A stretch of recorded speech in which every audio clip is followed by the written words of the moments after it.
ओम शांति 24 मार्च 2024। बाबा के महावाक्य। मीठे बच्चे, तुम्हें गृहस्थ व्यवहार में रहते कमल फूल समान पवित्र बनना है। एक बाप की मत पर चलना है।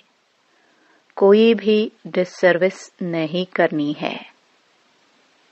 प्रश्न: किन बच्चों को माया जोर से अपना पंजा मारती है? बड़ी मंजिल कौन सी है?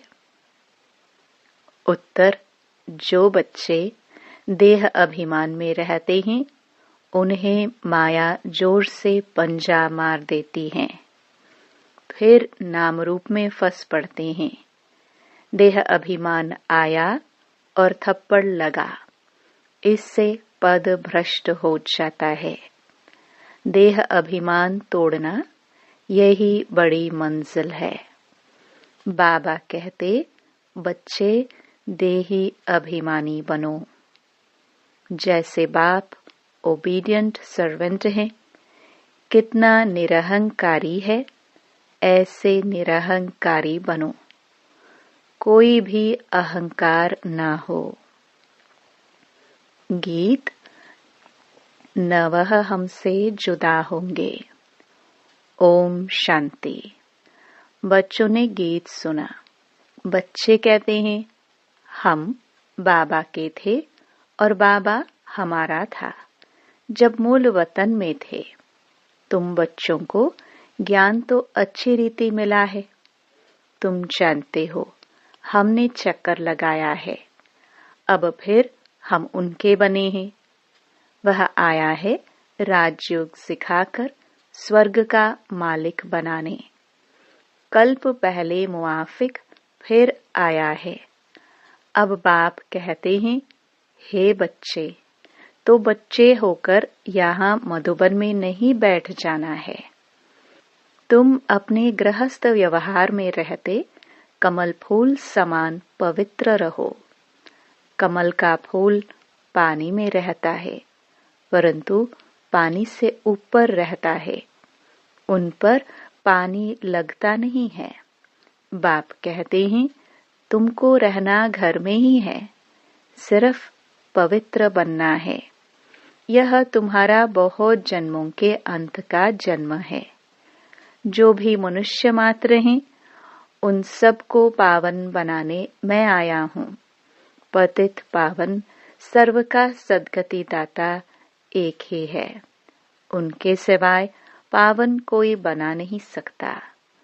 तुम जानते हो, आधा कल्प से हम सीढ़ी उतरते आए हैं। 84 जन्म तुमको जरूर पूरे करने हैं और 84 का चक्र पूरा कर जब फिर जड़जड़ीभूत अवस्था को पाते हैं, तब मुझे आना पड़ता है। बीच में और कोई पतित से पावन बना नहीं सकता। कोई भी न बाप को न रचना को जानते हैं। ड्रामानुसार सबको कलयुग में पतित तमो प्रधान बनना ही है। बाप आकर सबको पावन बनाए शांति धाम ले जाते हैं और तुम बाप से सुख धाम का वर्षा पाते हो। सतयुग में कोई दुख होता नहीं है। अभी तुम जीते जी बाप के बने हो। बाप कहते हैं, तुमको गृहस्थ व्यवहार में रहना है। बाबा कभी किसको कह नहीं सकते कि तुम घर बार छोड़ो।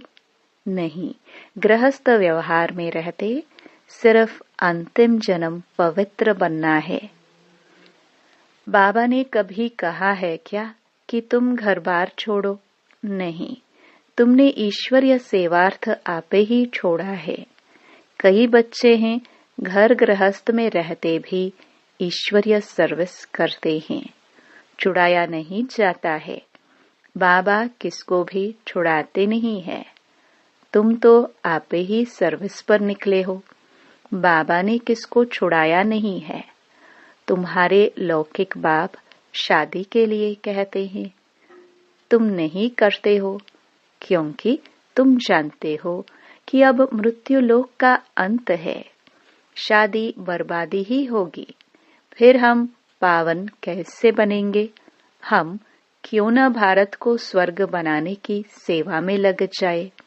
बच्चे चाहते हैं कि राम राज्य हो, पुकारते हैं ना, हे पतित पावन सीताराम, हे राम आकर भारत को स्वर्ग बनाओ। कहते भी हैं, परंतु समझते कुछ नहीं है।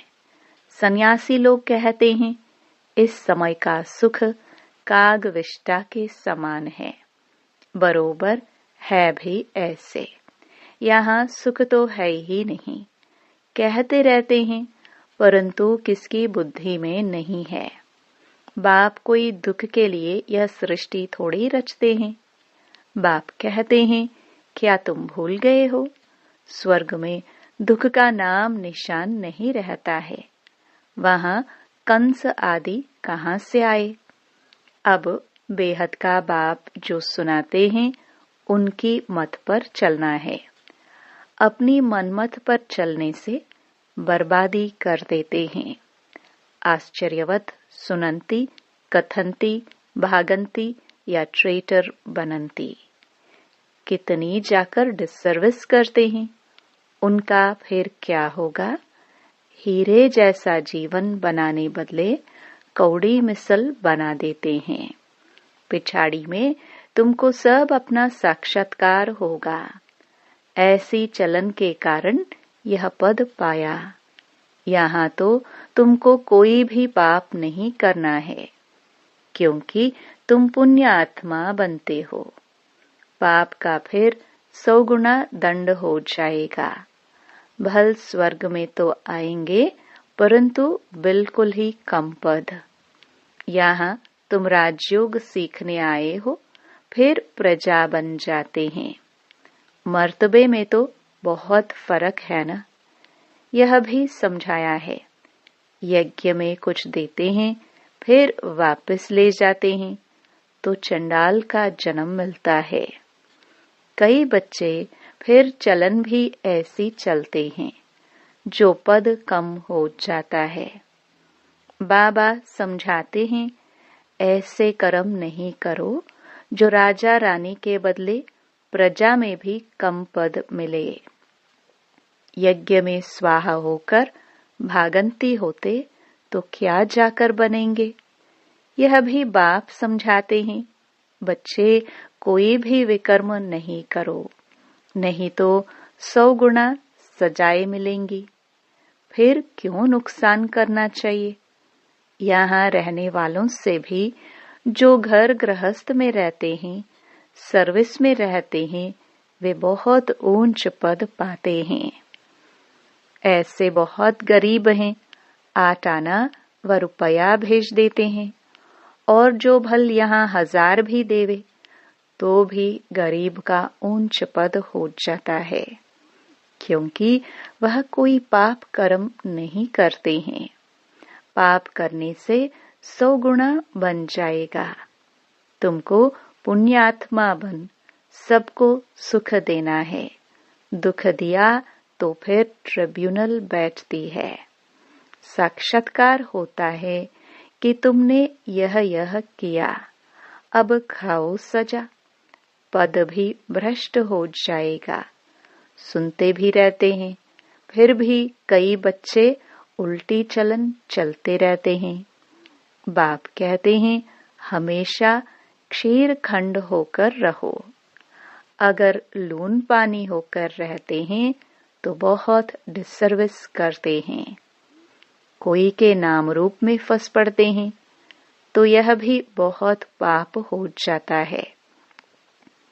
माया जैसे एक चूहा है, फूंक भी देती, काटती भी रहती, खून भी निकल आता, पता भी नहीं पड़ता। माया भी ब्लड निकाल देती है, ऐसे कर्म करवा देती जो पता भी नहीं पड़ता। 5 विकार एकदम सिर मोड़ लेते हैं। बाबा सावधान तो देंगे ना। ऐसे ना हो जो फिर ट्रिब्यूनल के सामने कहे कि हमको सावधान थोड़ी किया। तुम जानते हो ईश्वर पढ़ाते हैं, खुद कितना निरहंकारी है। कहते हैं हम ओबीडिएंट सर्वेंट हैं। कोई कोई बच्चों में कितना अहंकार रहता है। बाबा का बनकर फिर ऐसे ऐसे कर्म करते हैं जो बात मत पूछो। इससे तो जो बाहर गृहस्थ व्यवहार में रहते हैं वह बहुत ऊंच चले जाते हैं। देह अभिमान आते ही माया जोर से पंजा मार देती है। देह अभिमान तोड़ना बड़ी मंजिल है। देह अभिमान आया और थप्पड़ लगा, तो देह अभिमान में आना ही क्यों चाहिए जो पद भ्रष्ट हो जाए। ऐसा न हो वहां जाकर झाड़ू लगाना पड़े। अब अगर बाबा से कोई पूछे तो बाबा बता सकते हैं, खुद भी समझ सकते हैं कि मैं कितनी सेवा करता हूँ, हमने कितनों को सुख दिया है। बाबा मम्मा सबको सुख देते हैं, कितना खुश होते हैं। बाबा बॉम्बे में कितनी ज्ञान की डांस करते थे। चात्रक बहुत थे ना। बाप कहते हैं बहुत चात्रक के सामने ज्ञान की डांस करता हूँ तो अच्छी अच्छी पॉइंट्स निकलती हैं। चात्रक खींचते हैं। तुमको भी ऐसा बनना है, तब तो फॉलो करेंगे। श्रीमत पर चलना है। अपनी मत पर चलकर बदनामी कर देते हैं तो बहुत नुकसान हो पड़ता है। अभी बाप तुमको समझदार बनाते हैं। भारत स्वर्ग था ना, अब ऐसा कोई थोड़ी समझता है। भारत जैसा पावन कोई देश नहीं। कहते हैं लेकिन समझते नहीं है कि हम भारतवासी स्वर्गवासी थे। वहां अथाह सुख था। गुरु नानक ने भगवान की महिमा गाई है कि वह आकर मूठ पलिती कपड़े धोते हैं। जिसकी ही महिमा है एक ओंकार। शिवलिंग के बदले अकाल तख्त नाम रख दिया है। अब बाप तुमको सारी सृष्टि का राज समझाते हैं। बच्चे एक भी पाप नहीं करना, नहीं तो 100 गुना हो जाएगा। मेरी निंदा करवाई तो पद भ्रष्ट हो जाएगा। बहुत संभाल करनी है। अपना जीवन हीरे जैसा बनाओ, नहीं तो बहुत पछताएंगे। जो कुछ उल्टा किया है वह अंदर में खाता रहेगा। क्या कल्प कल्प हम ऐसे करेंगे जिससे नीच पद पाएंगे। बाप कहते हैं मात पिता को फॉलो करना चाहते हो तो सच्चाई से सेवा करो। माया तो कहां न कहां से घुसकर आएगी। सेंटर की हेड्स को बिल्कुल निरहंकारी होकर रहना है। बाप देखो कितना निरहंकारी है। कई बच्चे दूसरों से सर्विस लेते हैं।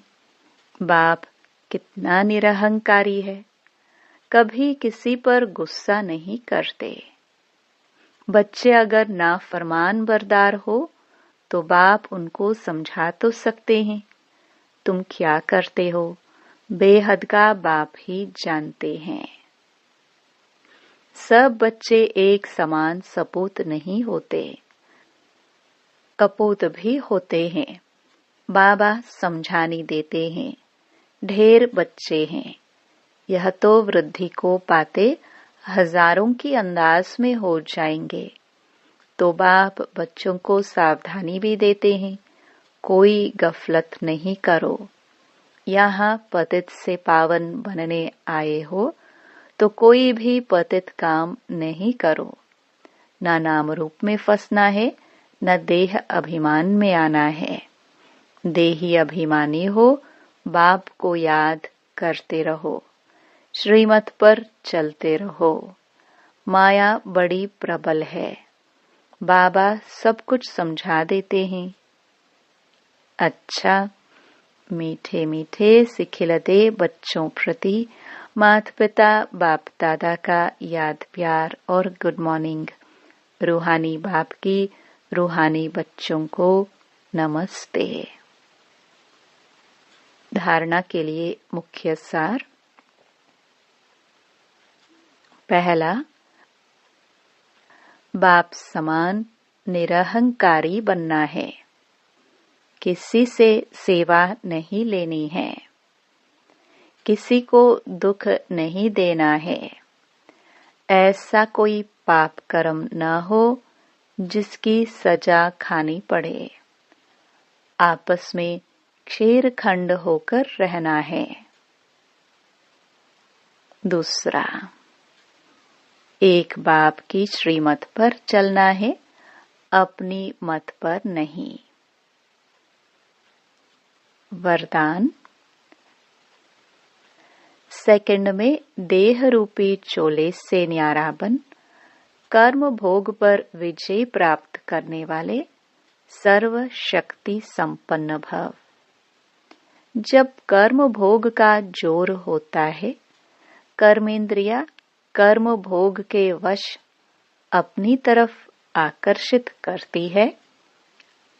अर्थात जिस समय बहुत दर्द हो रहा हो, ऐसे समय पर कर्म भोग को कर्म योग में परिवर्तन करने वाले, साक्षी हो कर्मेंद्रियों से भोगवाने वाले ही सर्व शक्ति संपन्न अष्ट रतन विजयी कहलाते हैं।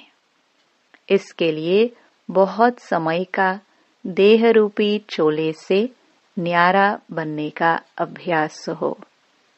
यह वस्त्र दुनिया की व माया की आकर्षण में टाइट अर्थात खींचा हुआ न हो, तब सहज उतरेगा। स्लोगन। सर्व का मान प्राप्त करने के लिए निर्माण चित्त बनो। निर्माणता महानता की निशानी है। मातेश्वरी जी के अनमोल महावाक्य। ईश्वर सर्वव्यापी नहीं है, उसका प्रमाण क्या है? शिरोमणि गीता में जो भगवान वाच्य है, बच्चे जहाँ जीत है वहाँ मैं हूँ। यह भी परमात्मा के महावाक्य हैं। पहाड़ों में जो हिमालय पहाड़ हैं, उसमें मैं हूँ, और सांपों में काली नाग मैं हूँ। इसलिए पर्वत में ऊंचा पर्वत कैलाश पर्वत दिखाते हैं और सांपों में काली नाग। तो इससे सिद्ध है कि परमात्मा अगर सर्व सांपों में केवल काले नाग में है, तो सर्व सांपों में उसका वास नहीं हुआ ना।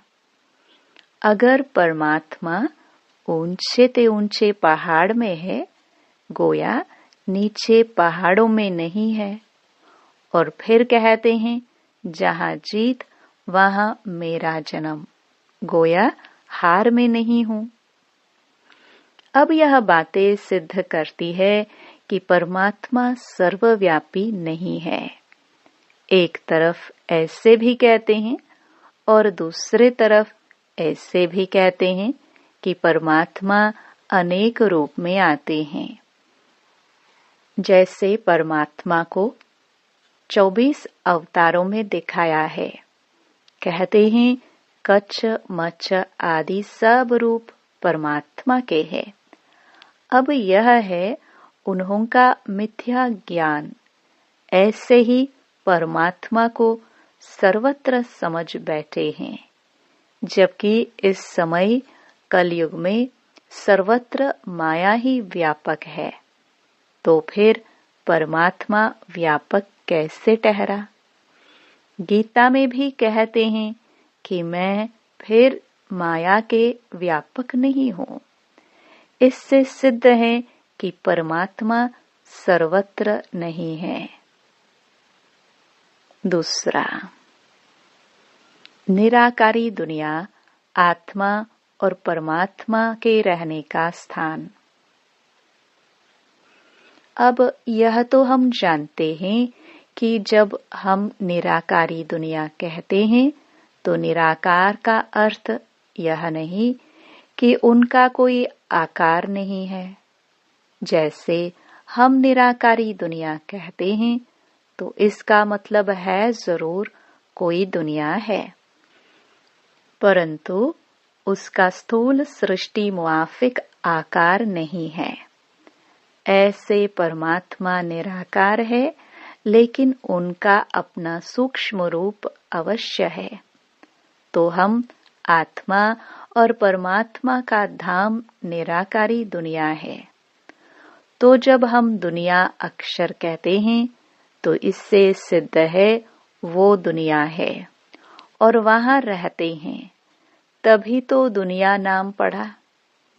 अब दुनियावी लोग तो समझते हैं परमात्मा का रूप भी अखंड ज्योति तत्व है। वो हुआ परमात्मा के रहने का ठिकाना, जिसको रिटायर्ड होम कहते हैं। तो हम परमात्मा के घर को परमात्मा नहीं कह सकते हैं। अब दूसरी है आकारी दुनिया, जहां ब्रह्मा विष्णु शंकर देवताए आकारी रूप में रहते हैं। और यह है साकारी दुनिया, जिनके दो भाग हैं। एक है निर्विकारी स्वर्ग की दुनिया, जहां आधा कल्प सर्वदा सुख है, पवित्रता और शांति है। दूसरी है विकारी कलयुगी दुख और अशांति की दुनिया। वो दो दुनियाएं क्यों कहते हैं? क्योंकि यह जो मनुष्य कहते हैं स्वर्ग और नरक दोनों परमात्मा की रची हुई दुनिया है। इस पर परमात्मा के महावाक्य है, बच्चे, मैंने कोई दुख की दुनिया नहीं रची। जो मैंने दुनिया रची है वो सुख की रची है। अब यह जो दुख और अशांति की दुनिया है वो मनुष्य आत्माएं अपने आप को और मुझ परमात्मा को भूलने के कारण यह हिसाब किताब भोग रहे हैं। बाकी ऐसे नहीं। जिस समय सुख और पुण्य की दुनिया है वहां कोई सृष्टि नहीं चलती। हाँ, अवश्य जब हम कहते हैं कि वहां देवताओं का निवास स्थान था तो वहां सब प्रवृत्ति चलती थी, परंतु इतना जरूर था, वहां विकारी पैदाइश नहीं थी, जिस कारण इतना कर्म बंधन नहीं था। उस दुनिया को कर्म बंधन रहित स्वर्ग की दुनिया कहते हैं। तो एक है निराकारी दुनिया, दूसरी है आकारी दुनिया, तीसरी है साकारी दुनिया। अच्छा, ओम शांति। ये अव्यक्त इशारे निश्चय बुद्धि के फाउंडेशन को मजबूत कर सदा निर्भय और निश्चिंत रहो। साकार में अगर कोई निमित्त श्रेष्ठ आत्मा साथ में होती है तो उनसे कोई भी बात वेरीफाई कराए फिर करेंगे तो निश्चय बुद्धि होकर करेंगे। निर्भयता और निश्चय दोनों गुणों को सामने रख करेंगे। तो जहां सदा निश्चय और निर्भयता है वहां सदैव श्रेष्ठ संकल्प की विजयी है। जो भी संकल्प करते हो अगर सदा निराकार और साकार साथ व सम्मुख है तो वेरीफाई कराने के बाद निश्चय और निर्भयता से करो। इससे समय भी वेस्ट नहीं जाएगा। ओम शांति।